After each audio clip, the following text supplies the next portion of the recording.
کہ جب حکم آ جائے تو پھر حکم ماننا ہے، ادب. اور اس بات پہ ہمارے طالب علم بڑے پکے ہیں. مرید آج کل کے اس مسئلے میں بڑے کہتے ہیں صاحب نے خود کہا ہے کہ خیر صلاح ہے. انہوں نے خود کئی دفعہ کہا ہے جی تسی بڑے سیانے ہو، تانوں مطلب دی گل دی سمجھ جلدی لگتی ہے. انہوں نے خود کہا ہے کہ ٹائم ہو تو آیا کرو. یہ کب انہوں نے کہا ہے کہ مجبوری ہے روز ہی آنا؟ یہ انہوں نے کب کہا؟ ان کو بھی تو پتہ ہے نا مجبور ہے. تو آپ کو بھی تو پتہ ہے نا کہ ان کا آپ سے پیار ہے. آپ اس پر بھی تو تھوڑا غور کریں نا. لیکن ہم مرضی کا کوئی ایک آدھ فکرہ نا، مرضی کا. وہ ایک طالب علم یہاں سے گیا تو میرا دل نہیں تھا جائے، تو وہ کہنے لگا جی مجھے حضرت صاحب نے خود کہا ہے، حضرت صاحب نے خود کہا. میں پوچھ کے آیا ہوں. تو جو ہمارے کچھ سنگی تھے بیچ میں پیار والے، وہ کہنے لگے آندہ میں پوچھ کے آیا. میں کیا آندہ وہ بھی ٹھیک ہی ہے. تو انہوں نے آخیا سی میں جاواں تو میں انہوں کی آندہ. میری بات کی سمجھ آئی ہے نا جی. جب ارادہ ہوا تو پھر ابے کو منا کے بھی آ گئے. جب ارادہ ہوا تو ابا جی کو میں نے جانا ہے، بزرگوں کے پاس ملنے جانا ہے. اور جب ارادہ نہ ہوا تو کہنے لگے حضرت صاحب نے خود فرمایا ہے کہ ابا راضی ہوگا تو اللہ راضی ہوگا. چھٹی مرضی کا ہے نا مزاج، تو مرضی کی کہانی. تو میں الحمدللہ مجھے تھوڑا سا پتہ ہے، ویسے بھی اپنے بال بچے کا پتہ ہوتا ہے. ہیں جی کی آندے نے پیداندی کے جیندے سال ہی ویکھی دے نے.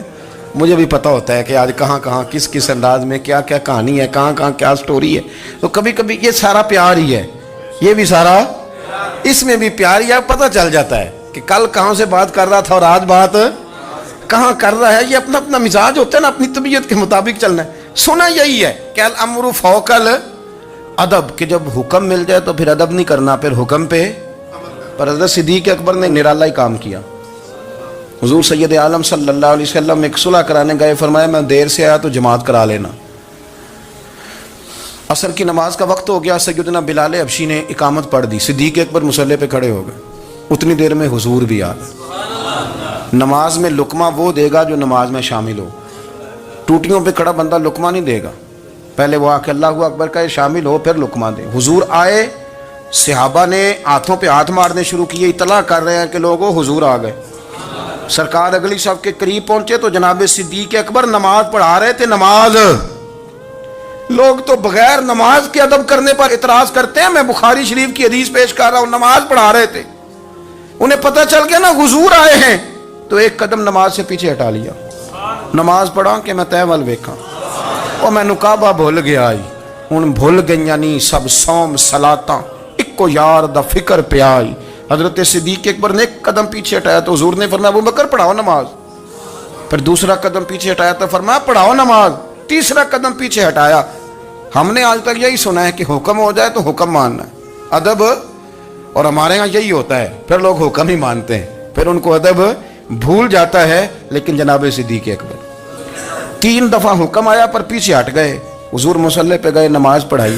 نماز کے سلام کے بعد نا حدیث میں مختلف حکم آیا، استغفار پڑھو، اللہ اکبر کہو، آیت الکرسی پڑھو، 33 بار سے مختلف اذکار آئیں. پر حضور نے آج کوئی ذکر نہیں، کوئی وظیفہ نہیں. سلام پھیرتے کہ ابو بکر میں نے جو 3 دفعہ کہا تھا نماز پڑھاؤ تو پڑھائی کیوں نہیں؟ ایک دفعہ نہیں 3. کبھی کبھی ہم بھی ناراض نہیں ہو جاتے، تینوں 100 بار ہی آکھیا ہے، کہا 3 دفعہ جو کہا تھا نماز پڑھاؤ تو پھر پڑھائی. تو حضرت صدیق اکبر رو پڑے، ہاتھ دونوں باندھ دیے، گھٹنے زمین پہ رکھ دیے. عرض کرنے لگے کیا جملہ ہے، کیا ترتیب ہے. عرض کرنے لگے یا رسول اللہ، ابو قحافہ کے بیٹے کی اتنی بھی جرت نہیں کہ مدینے والے رسول کو نماز پڑھائے. میں اتنا بھی جرت مند نہیں ہو گیا حضور، میں کیسے آپ کے آگے کھڑا رہتا اور آپ میری، یعنی عین نماز کی حالت میں، عین حالت نماز میں بھی ادب. نماز پڑھا کہ میں تین وال ویکھاں. ان کا با بھول گیا، میں نے بھول گئی نہیں سب سوم صلاتاں، اکو یار دا فکر پہ آئی.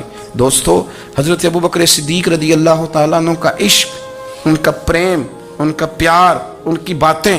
ایک دن نا حضور کے وصال کے بعد اچانک نہ اس طرف جا رہے ہیں، خاصے مسجد سے دور چلے گئے. تو حضرت عمر تھوڑا طبیعت کو جانتے تھے، جناب عمر پیچھے دوڑے، کہنے لگے کدھر جا رہے ہو؟ چپ کر گئے. کیا ہوا؟ کدھر جا رہے تھے؟ ابو بکر سیانے بندے ہو، امیر المومنین ہو، کہاں جا رہے؟ تو رو پڑے. کہنے لگے ایک دفعہ نا حضور سفر پہ گئے ہوئے تھے تو اس طرف سے واپس آ گئے تھے، تو مجھے خیال آیا شاید اس طرف سے آ نہ رہے ہوں. حضرت عمر رو پڑے. کہنے لگے ابو بکر اب تو حضور نے پردہ کر لیا، جنہاں دے دل بر جانی وچھڑن، کون روے پھر تھوڑا.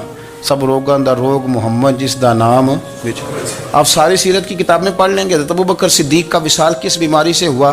لوگوں نے قول کیے ہیں کہ وہ سانپ کا زہر آ جاتا تھا، فلاں چیز تھی، لیکن کو بندہ وجہ تلاش کر سکا کیا وجہ تھی وصال ہو گیا، کیا بیماری تھی، کیا تکلیف تھی. باقی وجوہات آپ کو ملیں گی. حضرت عثمان غنی شہید ہو گئے، حضرت عمر شہید ہو گئے، مولا علی، ابو بکر صدیق چلے گئے 63 سال کی عمر. وجہ کوئی نہیں بتائے گا.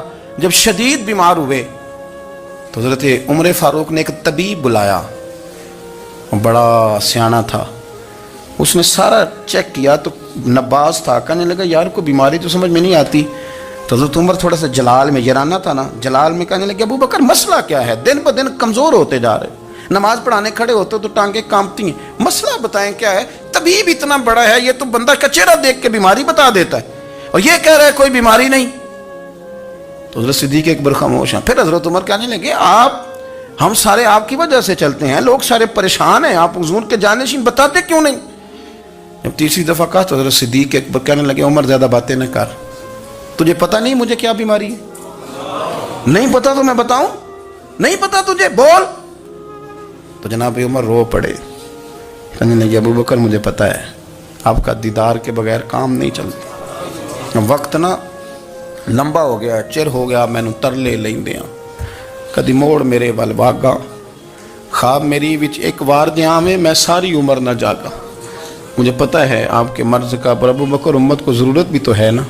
تو حضرت صدیق اکبر کہنے لگے بس ہو گئی ہے، اب میری وصیت یاد رکھنا، جب میں دنیا سے جاؤں تو اٹھا کے میرا جنازہ قبر رسول پہ لے جانا، اور پہلے پوچھ لینا کہ ابو بکر حاضر ہے، اجازت ہو تو مجھے دفن کر دینا، ورنہ جنت البقیع میں. تو لوگ کہتے ہیں ابھی جنازہ ہی رکھا ہی تھا کہ دروازہ اندر سے خود بخود کھل گیا، اور آواز آئی اب دیر نہ کرو، محبوب کو محبوب کے ساتھ ملا دو. پانی پر نہ سہیلیاں رنگا رنگ کڑے، اسی پریا اس دا جانی ہے جس دا. میں نے شروع میں ایک بات کی تھی کہ اپنی خواہشات کو نا حضور کا غلام بنا دیں، سوچیں سمجھیں کہیں وہ لفظ جو مدینے والے رسول کو پسند ہیں، پھر دیکھنا مسلمان ہونے کا مزہ آئے گا، پھر ذائقہ نصیب ہوگا. اللہ ان کے درجات بلند فرمائے.